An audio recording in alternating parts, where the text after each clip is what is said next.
যুদ্ধের আঁচ যেন কিছুতেই কমছে না। ইউক্রেন, গাজা, সুদান সবখানেই আগুন, আর এবার সেই আগুন ছড়িয়ে পড়েছে মিয়ানমারের চীন রাজ্যে। যুদ্ধের এই উত্তাপে ঘরবাড়ি ছেড়ে হাজারো মানুষ এখন আশ্রয়ের খোঁজে ভারতের মিজোরাম রাজ্যে ছুটেছে।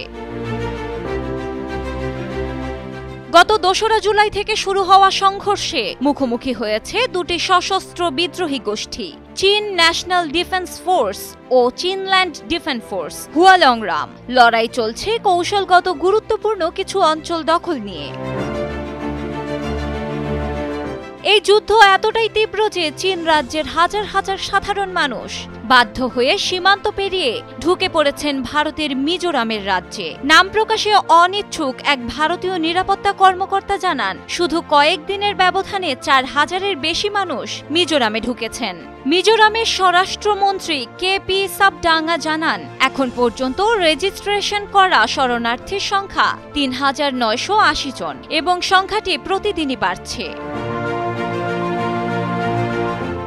শরণার্থীদের আপাতত ঠাঁই মিলেছে চাম্পাই জেলার জোখাউথার ও সাইখোমফাই গ্রামে। সেখানে তৈরি হয়েছে অস্থায়ী শরণার্থী শিবির। খাবার, পানি ও ঘুমানোর মতো ছায়া, মানবিক কারণে যা যা দেওয়া সম্ভব দিচ্ছে মিজোরাম প্রশাসন।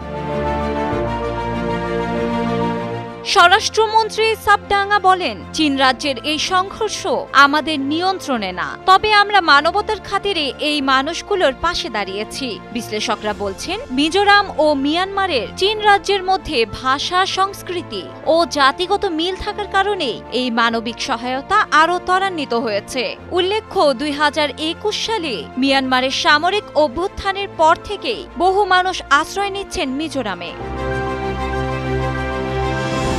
এদিকে মিয়ানমারের সামরিক সরকারের পক্ষ থেকে এখনো কোনো মন্তব্য আসেনি। রয়টার্স জানায়, একাধিকবার যোগাযোগ করেও কোনো প্রতিক্রিয়া পাওয়া যায়নি। ডেস্ক রিপোর্ট, সময়ের আলো।